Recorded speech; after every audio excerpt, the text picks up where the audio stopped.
The key tension underlying this budget, though, remains inflation and spending. If we spend too much, inflation rises. If we spend too little, people suffer. This is a conundrum for a Labor government. What does this budget do? Well, at first glance, it is actually a high spending budget.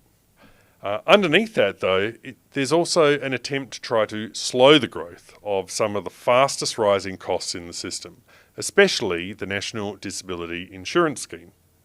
The government isn't doing traditional austerity, that is to say, big, visible cuts.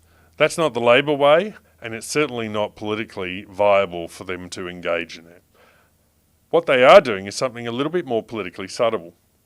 They're trying to cut the rate of growth, not cut the outright spending.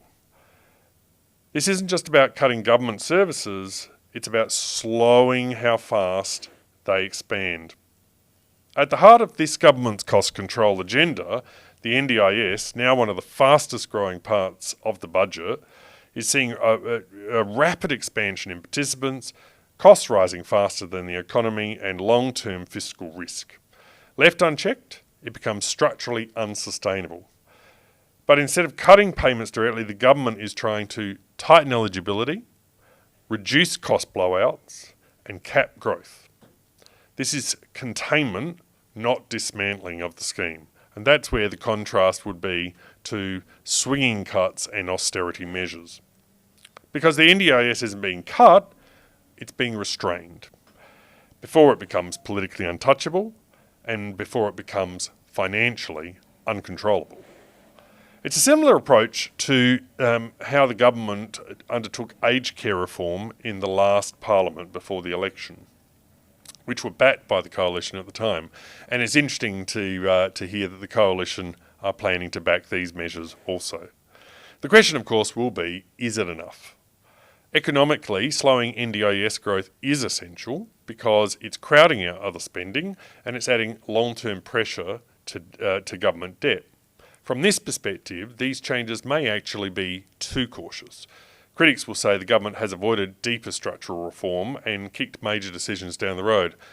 Some critics are also raising questions about how achievable the level these changes will be, given so much detail is left outside of the budget process. And this looks where this is where it looks like the government is trying to manage a problem rather than absolutely solve it. This is where it gets politically dangerous for them, because the NDIS isn't just a budget line. It's politically and socially very sensitive. Every dollar saved here carries a political cost far higher than its budget value. And it's their political capital that gives them the capacity to move in this area. Across the budget, other cuts are nowhere near as large, immediate or highly visible as the measures that are going to be taken to restrain spending in the NDIS. Most cuts, most savings are gradual, targeted and administrative. And this tells you something very important about how this government approaches the budget. It wants fiscal discipline, but it doesn't want the pain of obvious cuts. This is a government which is trying to do austerity quietly and hoping no one really notices or notices much. In the short term, spending restraint will undoubtedly reduce inflation pressure slightly, but other than the NDIS, savings are just too small to dramatically change the inflation calculus. The big drivers are still housing, energy, and global shocks, and some of that is well and truly beyond the government's control. So these cuts aren't big enough to fix inflation, but they do signal the government understands the problem. They aren't the cuts you make when you're trying to fix everything, but they are the cuts you make when you're trying to stabilise the system without losing voters. So now turning to the question of deficit and debt. Traditionally politics in Australia has meant that the coalition has the edge over Labor on these topics. Voters have traditionally thought of the coalition as being responsible economic managers and Labor on the other hand as being big spenders.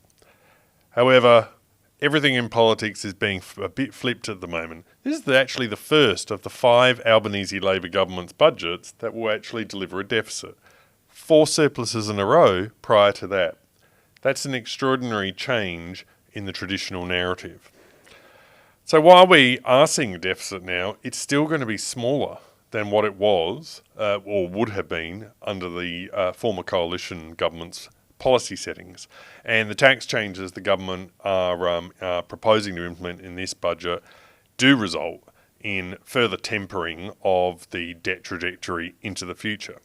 Nonetheless, debt is rising, projected to rise to the low 20s of GDP. This is still a relatively sustainable position for Australia to be in, but it's a much larger debt level than we have had in the last few decades. This is a government that isn't afraid of investing in debt where it's appropriate to build the productivity of the economy. At the same time, the government clearly is trying to build on its record of delivering surplus and show it is capable of spending restraint and managing the books.